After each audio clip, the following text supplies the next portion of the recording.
للہ الذی لم یزل عالما قدیرا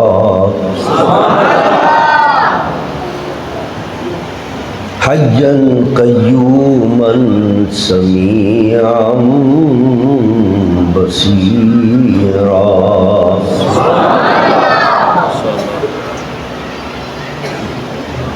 والصلاة والسلام على رسوله أرسله بالحق بشيرا ونذيرا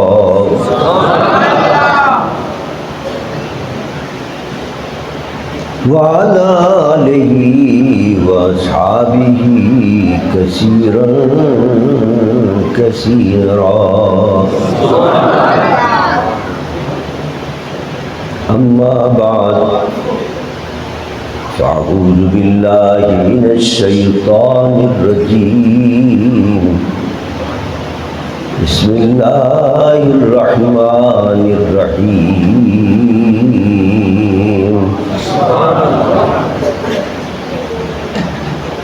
قل إن كنتم تحبون الله فاتبعوني يحببكم الله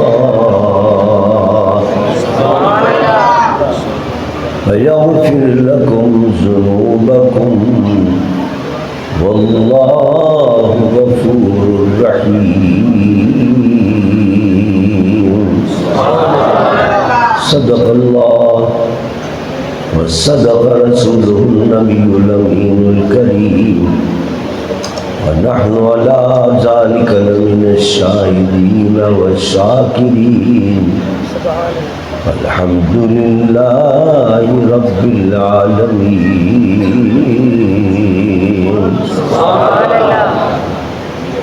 إن الله وملائكته يصلون على النبي يا أيها الذين آمنوا صلوا عليه وسلموا تسليما بلند آواز سے درود شریف پڑھ لیجیے الصلاۃ والسلام علیک یا رسول اللہ الصلاۃ والسلام علیک یا حبیب اللہ الصلاۃ والسلام علیک یا رحمۃ للعالمین وعلى آلك وأصحابك يا شفيع المذنبين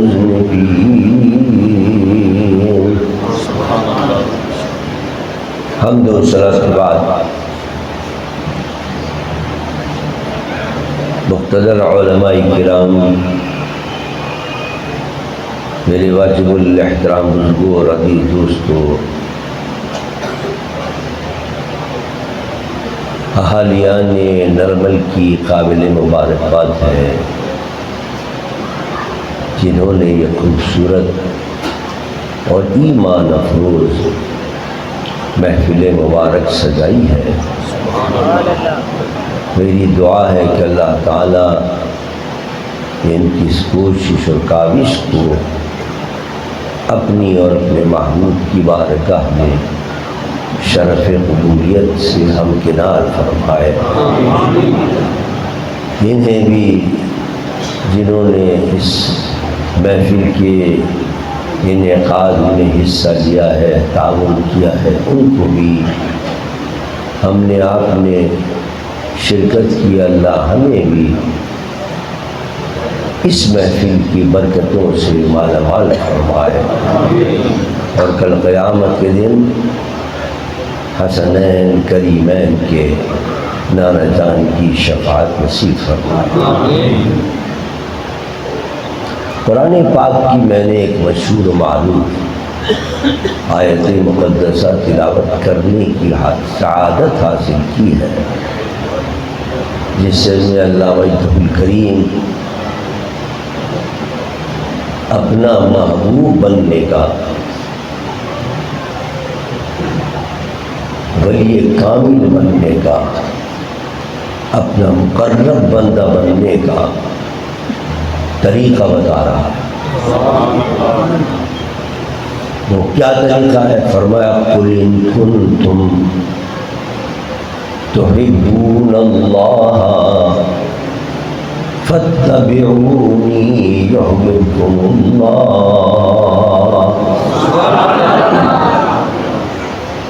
اے حبیب ان سے کہہ دیجئے اگر تم اللہ سے محبت کرتے ہو اس کا ثبوت دو کہ تمہیں واقعی اللہ سے سچی محبت۔ یہ تو سب وہ کسی بھی مذہب سے تعلق رکھنے والا ہو، حتیٰ کہ یہودی ہو، حتیٰ کہ عیسائی ہو، حتیٰ کہ ہندو ہو، وہ بھی کہتے ہیں ہم بھی خدا کو مانتے ہیں، بتوں کو بھی مانتے ہیں، لیکن یہ بھی کہتے ہیں ہم خدا کو بھی مانتے ہیں۔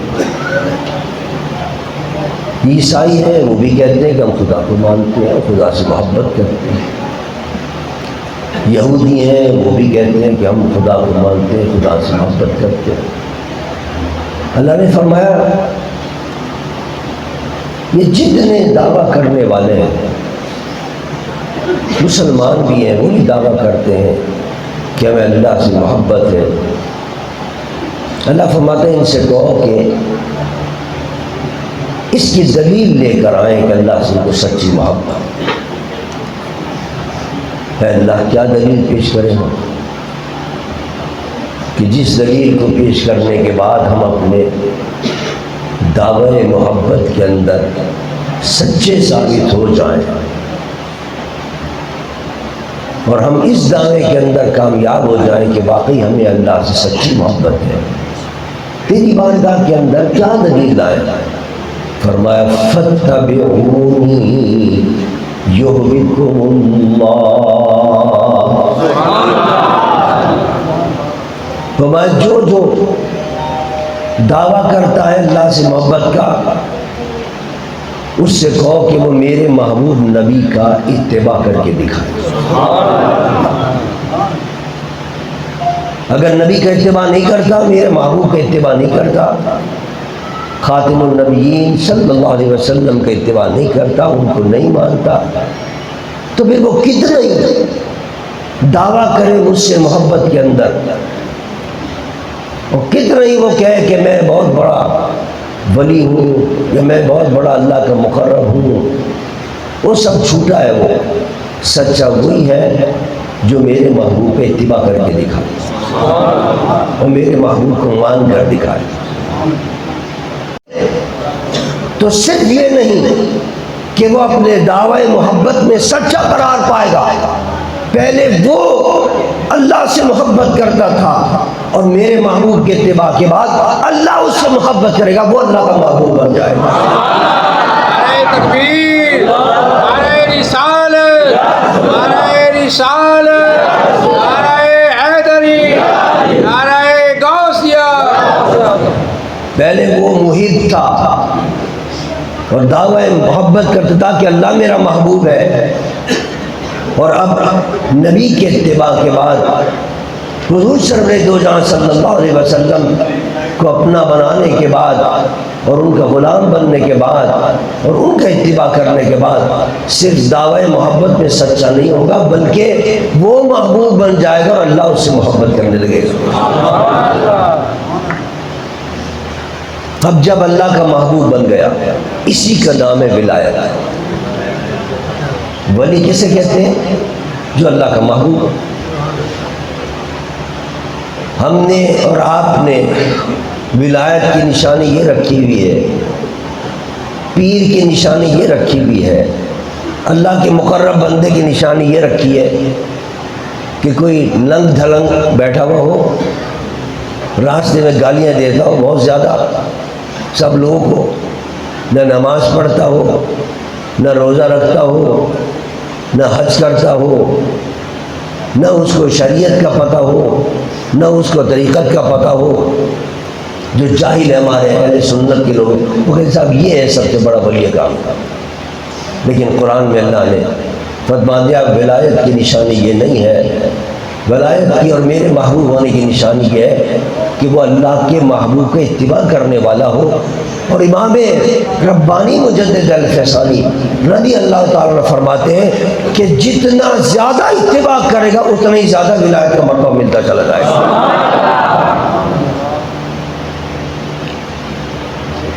جو نبی کا کامل اتباع کرتے ہیں پھر وہ اللہ کے ایسے محبوب بن جاتے ہیں کہ محبوبیت کا مقام یہ ہوتا ہے کہ اللہ ان کو اپنا پیارا بنا لیتا ہے. اور جب اللہ کے پیارے بن گئے، جب اللہ ان کا ہو گیا تو خدا کی ساری خدائی ان کی ہو جاتی ہے.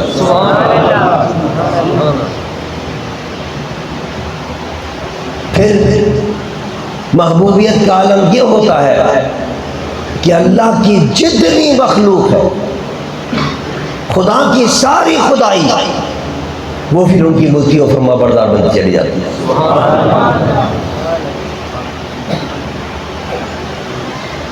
وہ ایک واقعہ مجھے یاد آ رہا ہے. محمود غزنوی نے ایک دن جوش میں آ گیا اور کہا کہ میرے دربار کے اندر اس وقت جتنی چیزیں ہیں وہ میں عام اعلان کرتا ہوں کہ جو چاہے اس کو لے جائے. اور کس طرح لے جائے؟ جس چیز کو پسند آ جائے اس پر ہاتھ رکھ دے، وہ چیز اسی ہو جائے گی. دربار میں جتنے لوگ بیٹھے تھے، کسی نے جناب کوئی کرسی اچھی لگی تو کرسی پہ ہاتھ رکھ دیا. محمود نے کہا جاؤ یہ کرسی تمہاری لے جاؤ. لگی بڑی قیمتی کرسی، ہیرے جواہرات ان جڑے ہوئے تھے. کہا نہیں، ہاتھ رکھ دیا تمہاری ہو گئی. وہ قالین بہت خوبصورت بچھا ہوا تھا، کسی نے قالین پہ ہاتھ رکھا. محمود غزنوی نے کہا جاؤ یہ بھی تمہارا ہو گیا، لے جاؤ. کسی کو میز پسند آ گئی، اسی نے میز پہ ہاتھ رکھا. اس نے کہا بھائی تو لے جا میز لے. حالانکہ میز بھی بڑی قیمتی تھی، بادشاہ کی تھی. کسی کو الماری پسند آ گئی، بڑی خوبصورت بنی ہوئی تھی، اس الماری پہ ہاتھ رکھا. محمود غزنوی نے کہا جاؤ یہ تمہاری ہے، تم لے جاؤ. ایاز خاموش کھڑا ہوا تھا، وہ کسی چیز پہ ہاتھ ہی نہیں رکھ رہا تھا. محمود نے کہا بھائی تو میرا خاص خادم ہے، یہ جس نے جس پہ ہاتھ رکھا وہ لے گئے، وہ ان کی ہو گئی وہ چیز، تو بھی کسی پر ہاتھ رکھ دے. ایاز نے کہا میں اگر کسی پر ہاتھ رکھوں گا تو وہ چیز میری ہو جائے گی. میں نے کہا ہاں تم دیکھ نہیں رہے، جس نے جس پہ ہاتھ رکھا وہ اس کا ہو گیا. کسی نے قالین پہ ہاتھ رکھا، قالین اس کا ہو گیا. کسی نے کرسی پہ ہاتھ رکھا، کرسی اس کے. تو بھی رکھ دے کسی پر ہاتھ، وہ تیرا ہو جائے گا. ایاز آگے بڑھا، وہ محمود غزنوی پر ہاتھ رکھ دیا کہ لگا جب محمود میرا ہو گیا محمود کی ساری سلطنت میری ہو گئی. تکبیر، نعرہ رسالت، نعرہ رسالت، نعرہ حیدری، نعرہ غوثیہ. میں ایک چیز لے کے کیا کروں گا کہ قالین لے لوں، کرسی لے لوں، اور جناب یہ میز لے لوں. ارے میں نے اس پہ ہاتھ رکھا ہے کہ یہ صرف دربار نہیں، پوری بادشاہ اس کی ہے. جب محمود غزنوی میرا ہو گیا تو اس کی سلطنت میں جتنی چیزیں وہ بھی ساری میری ہو گئی. یہی راز ہے ولایت. اللہ فرماتا ہے، روایت میں آتا من لہ المولا فلہ الکل، جس کا خدا ہو گیا اس کی خدائی ہو گئی، ساری کائنات پھر اس کی ہو جاتی ہے. پھر کیا چرند، کیا پرند، کیا انسان، کیا وحوش، کیا طیور، کیا جنات، کیا ملائکہ، سارے اس کے مطیع و فرما بردار ہو جاتے ہیں، اس لیے کہ اللہ ان کا ہو گیا، اللہ کی ساری خدائی اس کی ہو جاتی ہے.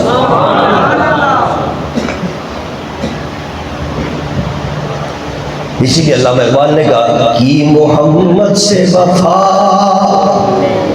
تو نے تو ہم تیرے ہیں، کہ محمد سے وفا تو نے تو ہم تیرے ہیں. ارے یہ جہاں چیز ہے کیا پھر لوح قلم تیرے ہیں. نبی کا سچا غلام بن جا، نبی کا اتباع کر لے، پھر اللہ تیرا ہو جاتا ہے. جب اللہ تیرا ہو گیا خدا کی ساری خدائی تیری ہو جاتی ہے. حضرت سفینہ حضور کے صحابی ہیں، حضور نے ان کا نام سفینہ رکھا تھا، کشتی، سفینے کے معنی کشتی کے۔ انہوں نے کچھ سامان لوگ اٹھا رہے تھے، انہوں نے کچھ زیادہ سامان اٹھا دیا، حضور نے فرمایا یہ تو سفینہ ہے۔ کہتے ہیں حضور نے جو نام دیا مجھے، ایسا نام ہے، اس نام کی برکت دیکھیے کہ میں ایک اونٹ نہیں کئی اونٹوں کا سامان اکیلا اٹھا لیتا ہوں۔ حضور کی زبان سے نکل گیا سفینہ ہی۔ ایک دن حضرت سفینہ سفر پہ جا رہے تھے، جنگل کے اندر سے گزر رہے تھے، بیابانوں کے اندر سے گزر رہے تھے۔ جب جنگل میں سے نکلنے لگے تو سامنے شیر آ گیا، سامنے شیر آ گیا۔ جو ساتھی تھے وہ تو پریشان ہو گئے، جب تو یہ تو چیر پھاڑے گا، کھا جائے گا، کب چھوڑتا ہے جنگل کو؟ شیر شکار مل جائے، جنگل کا بادشاہ کہلاتا ہے شیر، اس کو کوئی انسان مل جائے، اس کی تو غذا ہے، پسندیدہ غذا ہے، لیکن قربان جاؤں گا۔ جیسے ہی شیر سامنے نظر آیا، حضرت سفینہ نے کہا تو مجھے جانتا ہے میں کون ہوں؟ شیر سے مخاطب، شیر سے کلام کر، تو جانتا ہے میں کون ہوں؟ میں محمد مصطفیٰ صلی اللہ علیہ وسلم کا خادم ہوں، اور راستہ بھول گیا ہوں، راستہ مجھے نہیں آ رہا ہے، اسی لیے بھٹک کے یہاں گیا ہوں۔ شیر نے گردن جھکا دی، شیر نے گردن جھکا دی۔ چیرنے، پھاڑنے، مارنے، کاٹنے کا تو بہت دور کی بات ہے۔ ان کا میں راستہ بھول گیا ہوں، آگے آگے چلنے لگا، راستہ بتانے لگا۔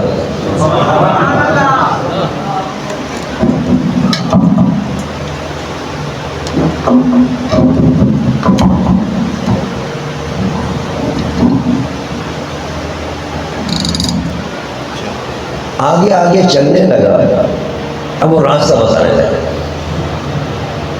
دم ہلاتا جاتا تھا اور جناب راستہ بتانا جاتا تھا۔ جہاں منزل پہ جانا تھا وہاں چھوڑ کے حضرت سفینہ کو رخصت ہو گیا۔ اب آپ بتائیے، شیر کو بھی پتا ہے کہ نبی کی کیا شان ہے، اور نبی تو بہت بڑے ہیں، جو نبی کا سچا غلام بن جاتا ہے شیر بھی اس کی اطاعت و فرمانبرداری کرنے لگا۔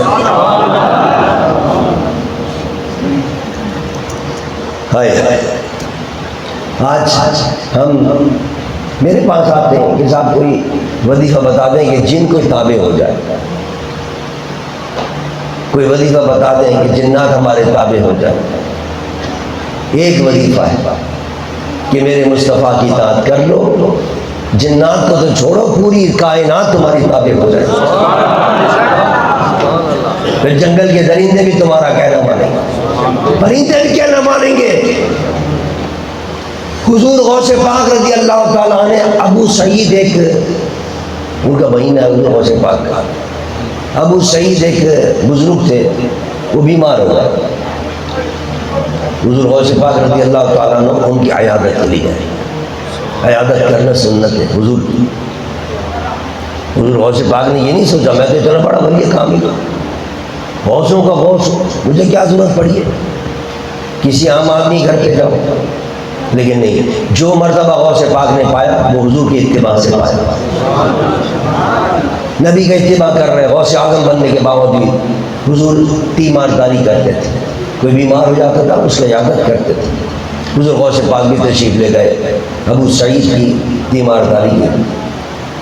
ابو سعید نے ایک کبوتری پالی ہوئی تھی اور ایک پنجرے کے اندر قمری پالی ہوئی تھی۔ صبح باغوں کے اندر قمری بولتی ہے، بڑی خوبصورت آواز ہے، اور ایک کبوتری پالی ہوئی۔ جب حضور غوث پاک وہاں گئے تو ابو سعید نے کہا حضور یہ جو کبوتری اس نے تو انڈے دینی چھوڑ دی، انڈے دیا کرتی تھی، اب انڈے کچھ نہیں دیتی، اور یہ جو قمری میں نے پالی ہوئی ہے صبح ہی صبح اتنی پیاری انداز میں جناب یہ آواز نکالتی تھی، لیکن اب اس نے بولنا ہی چھوڑ دیا بیٹا۔ حضور غوث پاک کھڑے ہو کر پہلے گئے کبوتری کے پاس، اور کبوتری نے سے کہا کہ تم نے اپنے مالک کو کیوں نہ پہچانا چھوڑ دیا؟ اپنے مالک کو نفع پہنچانا چھوڑ دیا تم نے. انڈے کیوں نہیں دے رہی؟ انڈے دیا کر. یہ کہنا تھا اس نے انڈے دینے شروع کر دیے. پھر آپ خمری کے پاس تشریف لے گئے اور خمری سے کہا بھائی تو نے اللہ کی تسبیح کرتی تھی صبح صبح, وہ جو بولتی تھی وہ اللہ کی تسبیح تقدیس, تو اللہ کی تسبیح کرتی تھی, اللہ کی تقدیس کرتی تھی, اللہ کی پاکی بیان کرتی تھی, یہ کیوں چھوڑ دیا؟ اللہ کی پاکی بیان کر. یہ کہنا تھا کہ خمری نے بولنا شروع کر دیا. فَاتَّبِعُونِي يُحْبِبْكُمُ اللَّهُ. اللہ فرماتا ہے جو میرے محبوب کو اتباع کرتا ہے وہ پھر ایسا میرا محبوب بن جاتا ہے, ایسا محبوب بن جاتا ہے کہ میری ساری خدائی اس کی تابع ہوتی چلی جاتی ہے. جس کو حکم کرتا ہے اس پر عمل کرتا ہے. حضرت عقبہ بن نافع رضی اللہ تعالی عنہ, حضرت عمر بن خطاب کے زمانے اقدس کے اندر ان کو حکم ہوا جاؤ اور افریقہ کے اندر جا کے اپنی چھاؤنی قائم کرو.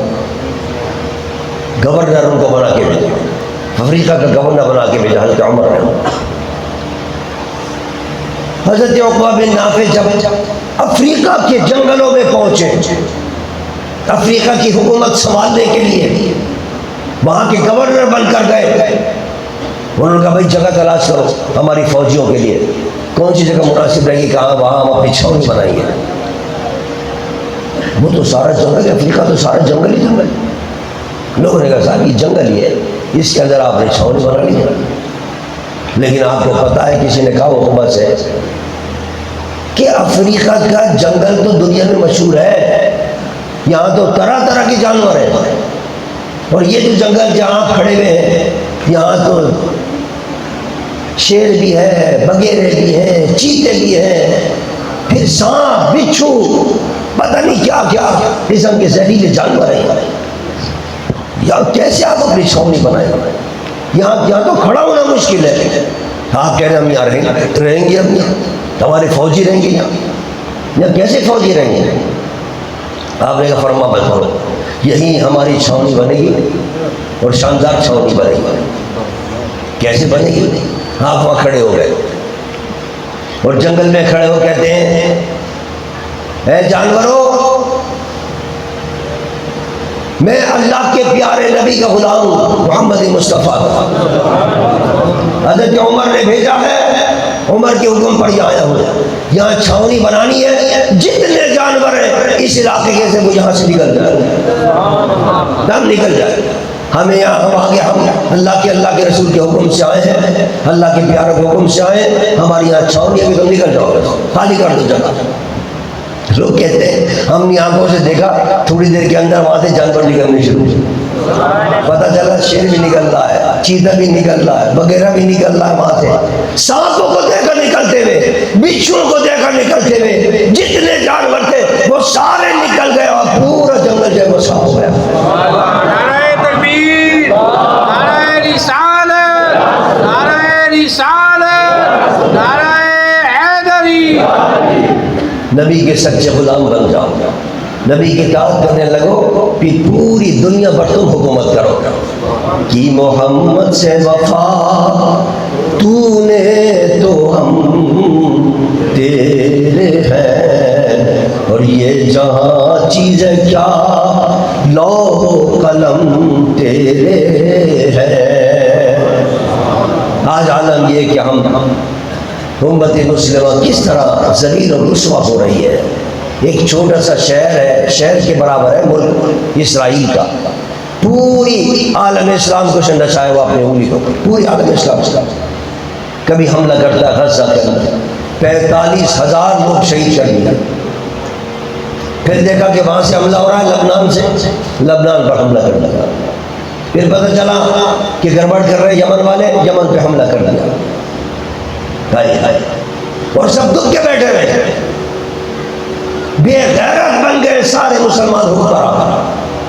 کوئی ہمت نہیں کر رہا اس کے مقابلے میں آئے, ڈر رہے, خوف زدہ. اس لیے کہ نبی کی اطاعت کرنے والے نہیں ہیں, نبی کی فرما برداری کرنے والا نہیں ہے.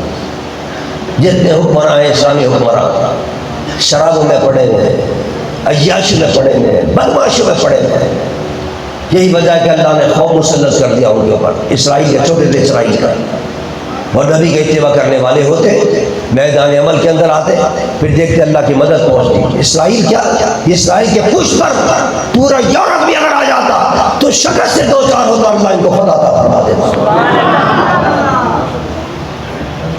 ہم نے تو اپنی آنکھوں سے دیکھا۔ ابھی میں صبح وہاں تھا، کیا نام ہے، بارڈر کے اوپر گھونڈی کے اندر گیا، وہاں سے واپسی پر لوگوں نے بتایا صاحب یہ وہ کس کا تھا مزار؟ میجر عزیز بھٹی۔ ان کے ساتھ یہ میجر عزیز بھٹی یہاں شہید ہوا اور یہ میجر عزیز بھٹی کا مزار ہے۔ ہائے ہائے، مجھے یاد ہے میں 7 سال کا تھا یا 8 سال کا، جب ایوب خان نے تقریر کی تھی، وہ کہا لا الہ الا اللہ محمد رسول اللہ، یہ اس نے کلمہ پڑھا، ہندوستان نے حملہ کر دیا، ہم نبی کے غلام ایک ہو جاؤ، پوری قوم ایک ہو گئی تھی، ٹینکوں کا مقابلہ کیا ہم نے، ہمارے نہتے فوجیوں کے پاس کچھ نہیں تھا، اکیلے نہتے فوجیوں نے چھوٹی سی بندوق سے مقابلہ کیا، وہ بڑی بڑی توپوں کو، وہ بڑے بڑے ٹینکوں کو شکست دے دی، اور وہ جو کہہ رہا تھا کہ ہم جناب شالامار باغ پہنچنے والے، وہ شالامار باغ تو کیا پہنچے گا، اپنے لاشیں اٹھا کے بھاگے وہاں۔ یہ اسلام کی طاقت ہے، یہ دین کی طاقت ہے۔ کاش ہمارے حکمراں دین پر عمل کریں تو پھر دنیا کو فتح کر سکتے ہیں۔ لوگ رو رہے ہیں کشمیر کے اندر، مسلمانوں پر ظلم ڈھا رہا ہے مودی، اور یہ جناب ہاتھ باندھے کھڑے ہیں، مودی کیا گیا، وہ جناب ہندوستان پہ ظلم کر رہا ہے، یہ ہندوستان سے کہہ رہے نہیں ہم تو اس سے محبت کی پہنگے بڑھائی بڑھائی، وہاں ظلم ہو رہا ہے، کیا نام ہے، غزہ کے اندر اسرائیل ظلم کر رہا ہے، اور یہ کہہ رہے ہیں صاحب ہم تو اسرائیل سے رابطے کریں گے اور اس کو تسلیم کریں گے۔ کیا وقت آ گیا ہے کہ اللہ کو راضی کرنے کے بجائے یورپ کو راضی کرنے پہ لگے، اور جب ان کو راضی کرنے پہ لگیں گے ذلیل ہوں گے، رسوا ہوں گے۔ اگر نبی کے دامن کو تھام لیتے اور نبی کے دامن کو تھام کر اور پھر عزت کی زندگی بسر کرتے، پھر دیکھتے تمہارے قدموں میں ہوتا یہ امریکہ بھی، آج وہ اپنی شرطیں منواتا ہے ان سے، اور شرطیں کیا ہیں اس کی؟ IMF کہتا ہے، ورلڈ بینک کہتا ہے کہ ہم تمہیں پیسہ اس وقت دیں گے تمہارے ملک کے اندر تم ہمارے کہنے پہ عمل تو کر رہے ہو۔ عیاشیاں یہاں شروع ہو گئی، بدماشیاں یہاں شروع ہو گئی، فحاشی عریانی بدکاری یہاں عام ہو رہی ہے ان کے کہنے پر، امریکہ کے کہنے کے اوپر۔ کہتے ہیں ابھی بھی ان کو چین نہیں، وہ کہتے ہیں ہم خوش تب ہوں گے، ایک قانون تم نے بنایا ہوا ہے حضور کی ناموس کا قانون، تحفظ ناموس رسالت کا قانون، ختم نبوت کا قانون جسے ہم کہتے ہیں، وہ قانون ختم کرو یا اس کے اندر ایسی ترمیم کر دو کہ وہ قابل عمل نہ ہے، پھر ہم تم سے خوش ہو۔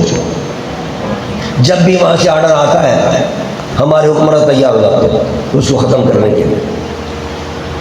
یہ کوئی نئی بات نہیں ہے، سنترے پن سے یہ سلسلہ چل رہا ہے کہ حضور کی ختم نبوت کے جو دشمن ہیں قادیانی ان کو سپورٹ کیا گیا۔ پھر تحریک چلی 74 کے اندر، میرے قائد علامہ شاہ درانی رحمۃ اللہ علیہ قومی اسمبلی کے اندر ان کے خلاف قرارداد پیش کی کہ یہ اسلام کے دشمن ہیں، پاکستان کے دشمن ہیں، ان کو غیر مسلم مقلد قرار دیا جائے۔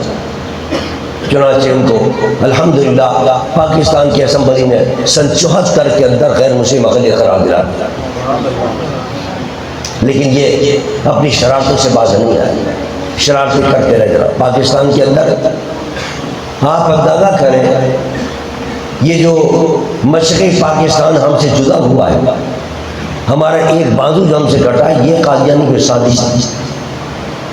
اور یہ میں نہیں کہہ رہا، علامہ شاہ مدرانی جب گئے مجیب سے ملنے کے لیے اور مجیب سے کہا بھائی تم یہ کیا گڑبڑ کر رہے ہو، کیوں گھر میں توڑنا، اسے کہا ہم نہیں توڑنا چاہ رہے، آپ کے مغربی پاکستان کے اندر ایک قادیانی وزیر ہے، اس نے اس قسم کی پالیسیاں بنائی ہیں کہ ہمارے اور آپ کے درمیان نفرت پیدا کر دی۔ اس نے آج بھی یہی کر رہے ہیں۔ بلوچستان کے اندر کیا ہو رہا ہے، پنجاب کے لوگ جاتے ہیں ان کے کارڈ دیکھتے ہیں، کارڈ دیکھ کے ان کو قتل کر دیتے ہیں، بس ان سے کھڑا کر کے لائن میں کھڑا کر کے یہ پنجابی ہے گولی مارو مارو۔ یہ کون کروا رہا ہے؟ اس کے پیچھے بھی قادیانی ہے۔ کہ مسلمانوں کو لڑاؤ آپس میں. پنجابی کو پٹھان سے، پٹھان کو جناب سندھی سے، سندھی کو مہاجر سے، اور لڑا کر جب یہ آپس میں ایک دوسرے مار مار کے کمزور ہو جائیں گے تو آرام سے آ کے ہم پاکستان پہ قبضہ کر لیں، جس طرح ہم نے وہاں مشرق پاکستان پہ قبضہ کر لیا. یہ پالیسی چل رہی ہے. ہم کہہ کے تھک گئے حکمرانوں سے کہ بھائی جتنی عام پوسٹوں پر یہ قادیانی بیٹھے ان کو وہاں سے ہٹاؤ. یہ بیٹھ کر سازشیں کرتے ہیں، اسلام کے خلاف بھی کرتے ہیں، پاکستان کے خلاف بھی سازشیں کرتے ہیں. کوئی سننے کے لیے تیار نہیں. نتیجہ کیا نکلتا کہ پاکستان کمزور سے کمزور تک ہوتا چلا جا رہا ہے، بدامنی بڑھتی چلی جا رہی ہے. روزانہ آئے دن خبریں آتی ہیں کہ اتنے ہمارے پاک فوجی جوان شہید ہو گئے، اتنے پاک فوجی جوانوں کو وہاں جناب شہید کر دیا، وہاں جناب مارا ہے، وہاں جناب کر کے، وہاں جناب بم مارا ہے، کتنے پولیس والے شہید ہو گئے. لیکن ہمارے حکمرانوں کے کان پر کوئی جو نہیں دی.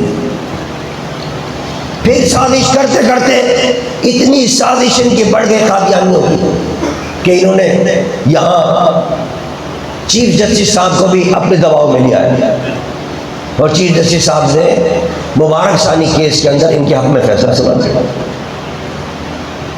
پورے پاکستان کے عاشقان مصطفیٰ کھڑے ہو گئے کہ بھائی یہ ان کو تو ہم نے اسمبلی کے اندر سن 74 کے اندر غیر مسلم قرار دیا تھا.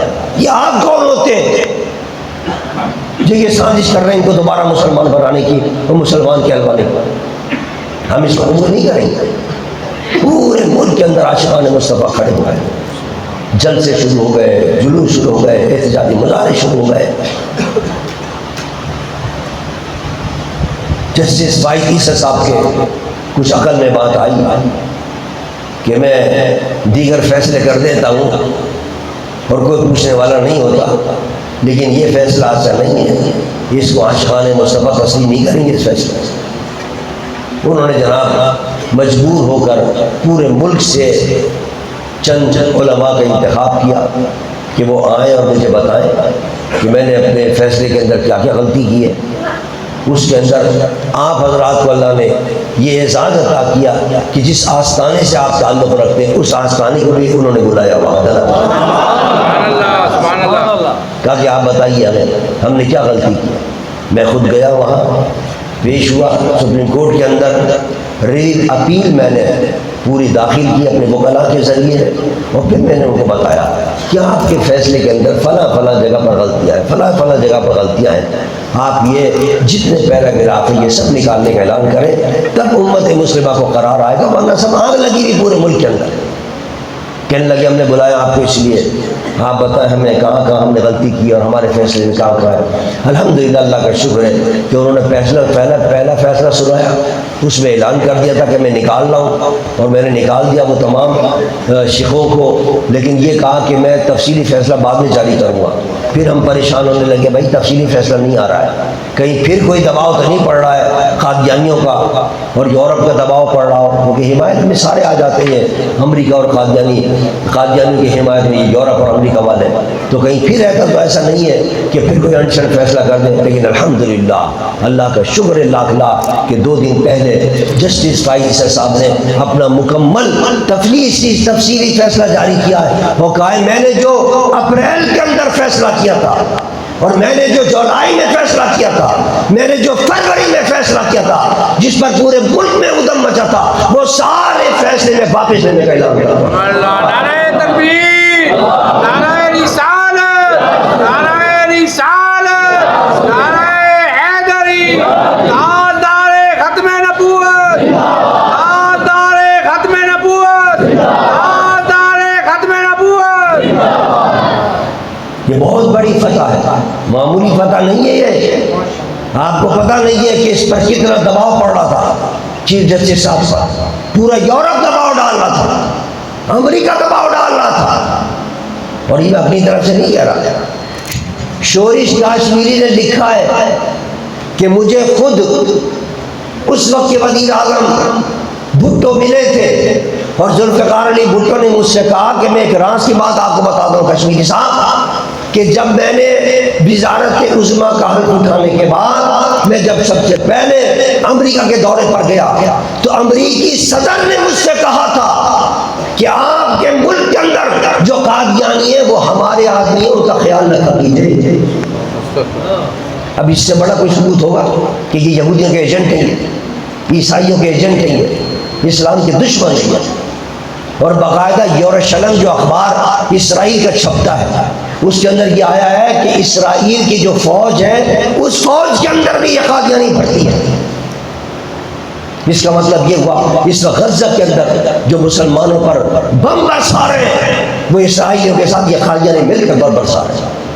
یہ ایسی ظالم قوم ہے، ایسے ظالم لوگ ہیں اور پاکستان کے اندر گھسے ہوئے اہم عہدوں پر اور یہاں بیٹھ کر پاکستان کا بیڑا غرق کرنا چاہتے ہیں۔ لیکن مجھے یقین ہے انشاءاللہ یہ پاکستان اللہ کے ولیوں کا تحفہ ہے، اللہ کے ولیوں نے بنایا ہے اور انشاءاللہ ان کی حفاظت میں رہے گا۔ قادیانی جتنی سازشیں کر لیں وہ ناکام ہوں گے، یہ پاکستان قیامت تک انشاءاللہ باقی ہو سکتا سازشیں ان کی ناکام ہوں گی انشاءاللہ، جتنے چاہیے سازشیں کرتے ہیں۔ لیکن ہمیں اور آپ کو جاگتے رہنا ہوگا، سونا نہیں ہے کہ سو جائیں کہ صاحب ہمارا فیصلہ ہو گیا ہمارے ہاتھ میں۔ یہ سازشیں کرتے رہتے ہیں، دیکھنا ہوگا کہاں کہاں سازشیں کر رہے ہیں، ان کی سازشوں کا مقابلہ کرنا ہوگا۔ بہر الحمدللہ اللہ کا شکر ہے، اس کا کرم ہے کہ پاکستان کے عوام جاگ رہے ہیں اور جو بھی اسلام کے خلاف سازش کرتا ہے اس کو منہ توڑ جواب دیتے ہیں۔ عزیزان من آخری بات کر کے اپنی بات کو ختم کر رہا ہوں۔ جتنے ہمارے دوست ساتھی احباب ہیں، جتنے ہمارے مریدین ہیں، حضرت صاحب رحمۃ اللہ علیہ ہمارے مرشد نصیحت فرمایا کرتے تھے کہ بھئی نماز ایک تو پابندی کے ساتھ پڑھنا اور درود شریف استغفار پابندی کے ساتھ پڑھنا، یہ تینوں چیزیں ہم لوگ نہیں کر رہے۔ یہی وجہ ہے کہ کئی مصیبتیں آ رہی ہیں، پریشانیاں آ رہی ہیں، دکھ آ رہے ہیں، درد آ رہے ہیں، بیماریاں آ رہی ہیں۔ کسی کوئی جناب اکثر تو میرے پاس یہ کہتے رہتے ہیں صاحب کوئی جن چڑھ گیا اور جن بھی کہیں پیٹ میں گھس گیا ہے۔ ابھی جو جھوٹے پیر بیٹھے ہیں نا یہ سارے کے سارے آپ کو بہکاتے ہیں اور ان کے پاس آپ جا کر اپنے ایمان بھی خراب کرتے ہو اور اپنا پیسہ بھی خراب کرتے ہو۔ کوئی جن میں نہیں ہوتا، پیٹ کے اندر جاتا، اور اگر بالفرض کوئی چلا بھی گیا ہے تو جب اللہ کے رسول نے بتا دیا آیت الکرسی پڑھ لو، جن دور سے بھی نہیں آئے گا، بھاگ جائے گا۔ لیکن ہمیں یقین نہیں۔ میرے آقا سرور دو جہاں کے ایک صحابی تھے، رات کو ان کے گھر کے اندر ایک چور آ گیا، انہوں نے چور کو پکڑ لیا۔ اس چور نے بڑی خوشامد کی، بھائی مجھے چھوڑ دو، مجھے طرح کھا لیا، میں چھوڑ دیا۔ جب وہ صحابی حضور کی خدمت میں صبح آیا تو میرے آقا نے فرمایا ماں فعل کل باریا، وہ رات والے کے ساتھ تم نے کیا کیا؟ حضور کو خود پتہ چل گیا۔ اللہ نے علم عطا فرمایا میرے مصطفیٰ، ساری کائنات علم تھا ان کے پاس۔ کیا کیا اس کے ساتھ؟ یا رسول اللہ چور آ گیا تھا، بڑی خوشامد کی، میں نے چھوڑ دیا۔ آپ نے فرمایا آج پھر آئے گا، کل کبھی پتا تھا حضور کو، آگے آنے والے کل کبھی پتا ہے۔ سرکار نے فرمایا آج پھر آئے گا، نے کہا اچھا، رات کو پھر آ گیا چور، پھر صحابی نے پکڑ لیا، پھر اس نے بڑی خوشامد کی، پیر پڑا، پھر انہوں نے چھوڑ دیا۔ حضور سے اس کے پاس آیا، حضور نے فرمایا کیا ہوا؟ تو حضور چور آیا تھا، میں نے چھوڑ دیا۔ آپ نے کہا آج تیسرے دن پھر آئے گا۔ تیسرے دن آیا تو صحابی نے پکڑ لیا، کہا اب نہیں چھوڑوں گا میں، تو 2 دن سے مجھے پریشان کر رہا ہے اور میں تیری اس کو دیکھ کر، خوشامد کو دیکھ کر تجھے چھوڑ دیتا ہوں، اب نہیں چھوڑوں گا۔ اسی طرح پکڑ لیا، مضبوط کیا۔ اس نے کہا میں تمہیں ایک راز کی بات بتاتا ہوں، ایک نکتہ بتاتا ہوں تمہیں، پھر تو مجھے چھوڑو گے تم؟ اس نے کہا بتا بھائی۔ اس نے کہا کہ میں شیطان ہوں اور جو شخص حضور کا جو امتی آیت الکرسی پڑھ لے گا میں اس کے قریب بھی نہیں آؤں گا۔ یہ خود شیطان بتا رہا ہے۔ اب تو مجھے چھوڑ دے، میں چھوڑ دیا۔ صبح پہنچے نبی کے پاس، نبی نے کہا ہاں بھائی کیا ہوا؟ اس نے یا رسول اللہ آیا تھا، کہہ رہا تھا میں شیطان ہوں اور کیا نام ہے یہ بتا کے گیا ہے کہ جو آیت الکرسی پڑھ لے گا اس کے بعد میں آؤں گا، دور بھاگ جاؤں گا میں۔ حضور نے فرمایا تھا تو وہ جھوٹا لیکن بات سچ کر گیا، بات سچ کر گیا۔ واقعی جو دوسری پڑھ، جو کیا نام ہے آیت الکرسی پڑھ لے درود شریف کے ساتھ، کبھی بھی اس کے قریب بھی کوئی نہیں آ سکتا، جن اور بھوت اور پلید۔ اور یہاں عالم یہ کہتے ہیں صاحب ہمارے تو پیٹ میں گھس گیا ہے جن، اور جن پریشان کر کوئی جن میں نہیں ہوتا۔ روزانہ 5 وقت کی نماز پابندی کے ساتھ ادا کرو، استغفار درشی پڑھو اور آیت الکرسی پڑھ لیا کرو۔ میرے آقا جب رات کو سوتے تھے حضور سرور دو جہاں صلی اللہ علیہ وسلم، تو آپ کے سونے کا طریقہ یہ تھا کہ سونے سے پہلے حضور آیت الکرسی پڑھتے تھے اور دونوں کل پڑھتے تھے، قل اعوذ برب الفلق، قل اعوذ برب الناس۔ اور ان 3 چیزوں کو پڑھنے کے بعد حضور اپنے ہاتھ پر ایسے دم کرتے تھے، ایسے دم کر کے حضور اپنے پورے بدن کو اس طرف پھیر لیا کرتے تھا، بس پورا بدن محفوظ ہو گیا۔ اب نہ کوئی جن اس کے اندر گھسے گا، نہ کوئی بھوت گھسے گا اس کے اندر، نہ کوئی چڑیل گھسے گی اس کے اندر۔ لیکن عقیدہ ہونا چاہیے۔ آپ کو عقیدہ نہیں ہو، گھسا ہوا ہے، پڑھتے رہو، کوئی فائدہ نہیں ہوگا۔ ہاں یقین کے ساتھ پڑھو کہ انشاءاللہ میرے مصطفیٰ نے کہہ دیا۔ کسی عام مولوی کی بات یہ نہیں سنا رہا میں آپ کو، یہ نبی کی بات سنا رہا ہوں، اس نبی کی جس کا کلمہ پڑھا ہے ہم نے، وہ فرما رہے ہیں کہ دونوں کل پڑھ لو، آیت الکرسی پڑھ لو، بس محفوظ ہو گئے، کوئی تمہارے پاس خرید نہیں کرے، جادو بھی اثر نہیں کرے گا ان 2 کل پڑھنے کے بعد۔ لہذا آپ کسی جھوٹے پیروں کے چکر میں مت پڑھو، کسی عاملوں کے چکر میں مت پڑھو کہ صاحب کالا بکرا لے آؤ، کالی مرغی لے آؤ، پیسہ بھی ضائع کرتے ہو، اپنا دماغ بھی خراب، پھر دماغ خراب ہو جاتا آپ نے جب وہ دن میں بٹھا دیتے ہیں نا کہ تمہارے پیٹ کے اندر بیٹھا ہوا ایک جن، اب تمہارے دماغ میں بیٹھ جائے گا، جن نہیں بھی ہوگا تو تمہارے ذہن میں بیٹھا رہے گا، یہ نفسیات ہی ہے۔ تو لہذا آپ خدا کے واسطے ایسے لوگوں سے پرہیز کیجیے۔ جب اللہ نے کامل مرشد عطا کیا ہے، اپنے مرشد کے دامن کے ساتھ وابستہ رہو اور ان کے طریقے پر چلتا رہو، جو انہوں نے ہدایت کی اس ہدایت پر عمل کرو، نماز پابندی کے ساتھ ادا کرو، دونوں کل پڑھتے رہو، درود شریف استغفار پڑھتے رہو۔ انشاءاللہ صرف یہ نہیں کہ بھوت پلیت سے دور رہے گا، بلکہ اللہ کا وعدہ ہے، اللہ کے رسول کا وعدہ ہے کہ جو درود شریف اور استغفار پابندی سے پڑھے گا، اللہ اس کی ساری مشکلیں آسان فرما دے گا۔ اگر کسی کے روزی میں برکت نہیں ہے، درود شریف استغفار پڑھے گا، روزی برکت ہو جائے گی۔ کسی کی کھیتی باڑی نہیں چل رہی ہے، نقصان ہو گیا ہے، درود شریف استغفار پڑھے، کھیتی باڑی میں برکت ہے۔ کسی کی دکان نہیں چل رہی ہے، درود شریف استغفار پڑھے، دکان چل جائے گی۔ روزی مل ہی نہیں رہی ہے اس کو بیچارے، دھکے کھاتا پھر رہا ہے، کوئی نوکری نہیں مل رہی ہے، درود شریف استغفار پڑھے، انشاءاللہ نوکری مل جائے گی۔ شادی نہیں ہو رہی ہے، درود شریف استغفار پڑھے، شادی ہو جائے گی، اللہ اچھی بیوی عطا کر دے گا۔ اولاد نہیں ہو رہی، بیوی مل جاتی ہے، بیوی ملنے کے بعد اولاد نہیں ہو رہی۔ کئی مسائل ہیں نا، انسان کے مسئلے چلتے رہتے ہیں، جب تک زندہ آدمی چلتے رہتے کوئی نہ کوئی مسئلے۔ تو نماز پڑھے، نماز کے بعد 100 مرتبہ استغفار، 100 مرتبہ درود شریف پڑھ لیا کرے، انشاءاللہ بیوی بھی اچھی ملے گی اور اولاد بھی اللہ اچھی عطا فرمائے گا۔ یہ اللہ کا وعدہ ہے، یہ میرا وعدہ نہیں، اللہ کا وعدہ ہے۔ اور یہ پاکستان کے کسی سیاستدان کا وعدہ بھی نہیں ہے جو تم سے وعدے کر کے جاتے ہیں نا یہاں الیکشن کے موقع پر، اور الیکشن کے بعد 5 سال تک آیا، پھر جب الیکشن آئے گا پھر آ جائیں گے، پھر وعدے کر کے جائیں گے تمہارے سڑکیں بنا دیں گے، تمہاری گلیاں بنا دیں گے، تمہیں یہ کر دیں گے، تمہیں وہ کر دیں گے، پتہ چلا گڑے پڑے تھے، کتنی مشکل سے ہم یہاں پہنچے ہیں، پوری سڑکیں خراب ہیں، سارا پیسہ ملتا ہے، سب کھا جاتے ہیں، پیسہ سب کھا جاتے ہیں۔ تو یہ ان کا وعدہ نہیں ہے کسی سیاستدان کا، یہ میرے نبی کا وعدہ ہے، یہ رب کا وعدہ ہے جس نے تمہیں اور مجھے پیدا کیا ہے۔ وہ کہتا ہے استغفار پڑھو تو درود شریف پڑھو، نماز پڑھو، انشاءاللہ تمہاری ساری مسئلے حل ہو جائیں گے۔ کھڑے ہو جائیے، السلام پڑھ لیں۔